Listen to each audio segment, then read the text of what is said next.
எல்லோருக்கும் வணக்கம். எல்லோரையும் வேர்ல்ட்ஸ் பெஸ்ட் தமிழ் சேனலுக்கு வரவேற்கிறோம்.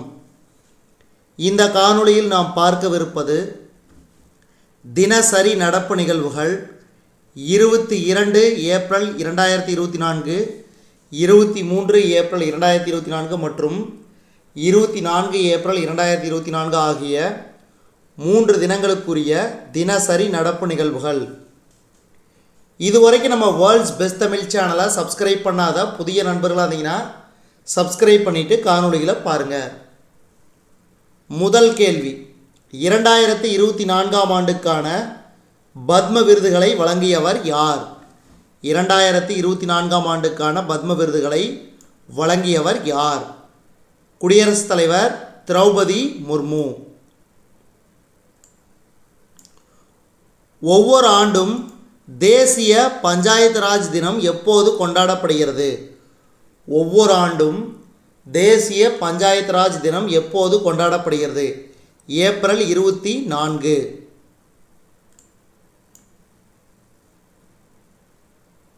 மூன்றாவது கேள்வி, இந்திய கடற்படை பெண் அதிகாரிகளின் வரலாற்று சிறப்புமிக்க கடல் கடந்த பயணத்திற்கு பின் எந்த போர்க்கப்பல் வெற்றிகரமாக நாடு திரும்பியது?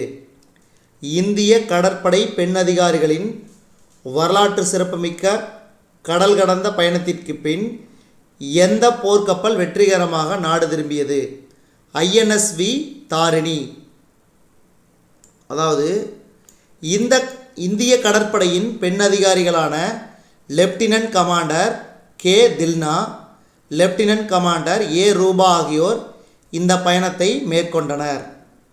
அடுத்து நான்காவது கேள்வி, நாட்டின் 2வது மிக உயர்ந்த குடிமை விருதான பத்ம விபூஷன் 2024 யாருக்கு வழங்கப்பட்டது? இதுக்கு சரியான விடை option C, Padma Subramaniam. Padma Subramaniam. RN Joe D'Cruz, Thiru Sesampatti Theerthagiri Sivalingam ஆகியோர் முறையே இலக்கியம், கல்வி மற்றும் கலைத்துறைகளில் சிறந்த பங்களிப்பிற்காக பத்மஸ்ரீ விருது பெற்றனர். அடுத்து ரிஷிகேஷ் எய்ம்ஸ் மருத்துவ கல்வி நிறுவனத்தின் 4வது பட்டமளிப்பு விழாவில் பங்கேற்றவர் யார்? ரிஷிகேஷ் எய்ம்ஸ் மருத்துவ கல்வி நிறுவனத்தின் 4வது பட்டமளிப்பு விழாவில் பங்கேற்றவர் யார்? குடியரசுத் தலைவர் திரௌபதி முர்மு. அடுத்து கண்டம் விட்டு கண்டம் பாயும் புதிய நடுத்தர தூர ஏவுகணை சோதனை எப்போது வெற்றிகரமாக மேற்கொள்ளப்பட்டது? 23 ஏப்ரல் 2024.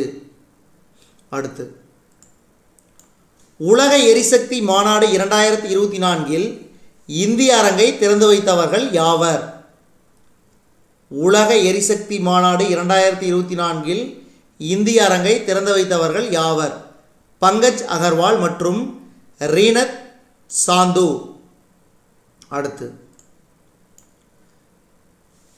PIS-6 நிலையின் இலகு ரக குண்டு துளைக்காத ஜாக்கெட்டை எந்த நிறுவனம் உருவாக்கியது? DRDO. அதாவது சமீபத்தில் இந்த குண்டு துளைக்காத ஜாக்கெட் PIS 17051 2018 படி சண்டிகரில் உள்ள அணு ஆயுத ஆராய்ச்சி பரிசோதனை முனையத்தில் வெற்றிகரமாக சோதிக்கப்பட்டது. அடுத்து இந்திய கடலோர காவல்படை மற்றும் ராயல் ஓமன் காவல்துறை கடலோர காவல்படை இடையேயான 5வது வருடாந்திர உயர்மட்ட கூட்டம் எங்கு நடைபெற்றது? புதுதில்லி. அடுத்து 10வது கேள்வி,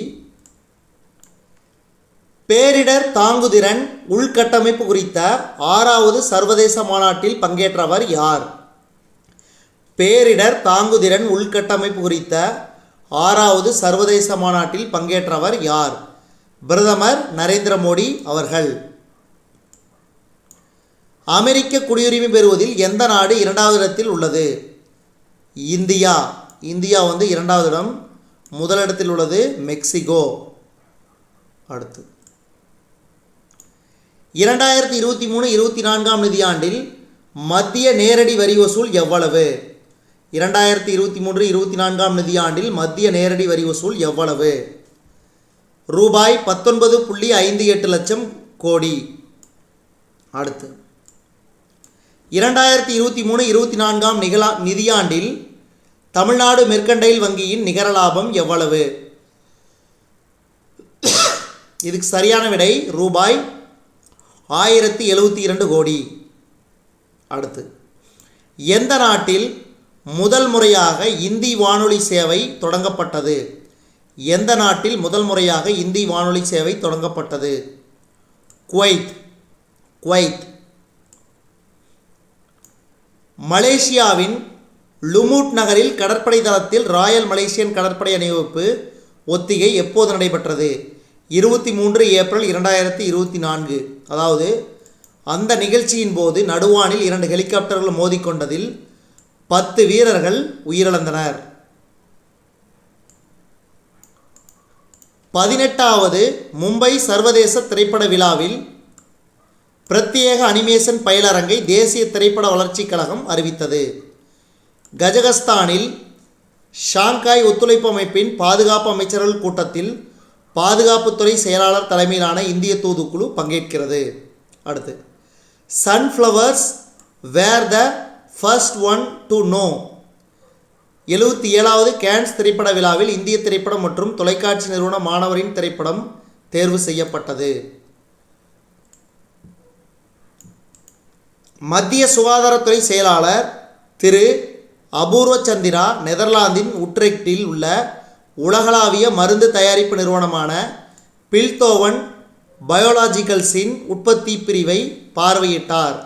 அடுத்து 5G நெட்வொர்க் மற்றும் அதற்கு அப்பால் செயற்கை நுண்ணறிவு பயன்பாட்டில் தானியங்கி சேவை நிர்வாகத்திற்கான ஒப்பந்தத்தில் சிடாட் மற்றும் IIT ஜோத்பூர் கையெழுத்திட்டுள்ளன. அடுத்து புவி தினத்தை கொண்டாட அறிவியல் மற்றும் தொழில்துறை ஆராய்ச்சி குழுமத்தின் தலைமையகத்தில் நாட்டின் மிகப்பெரிய பருவநிலை கடிகாரம் இயங்க செய்யப்பட்டது. இதுவரைக்கும் நாம் இந்த காணொளி வாயிலாக பார்த்தது தினசரி நடப்பு நிகழ்வுகள். 22 ஏப்ரல் 2024, 23 ஏப்ரல் 2024 மற்றும் 24 ஏப்ரல் 2024 ஆகிய 3 தினங்களுக்குரிய தினசரி நடப்பு நிகழ்வுகள். இந்த காணொளி உங்களுக்கு பிடிச்சிருந்துச்சுன்னா லைக் பண்ணுங்கள், கமெண்ட் பண்ணுங்கள், மறக்காமல் இந்த காணொளியை உங்கள் நண்பர்களுக்கும் மற்றவர்களுக்கும் ஷேர் பண்ணுங்கள். மேலும் புதிய காணொளிகளுக்கு நம்ம வேர்ல்ட்ஸ் பெஸ்ட் தமிழ் சேனலோடு இணைந்திருங்கள். தொடர்ந்து நம்ம வேர்ல்ட்ஸ் பெஸ்ட் தமிழ் சேனலுக்கு சப்போர்ட் பண்ணுங்கள். நன்றி.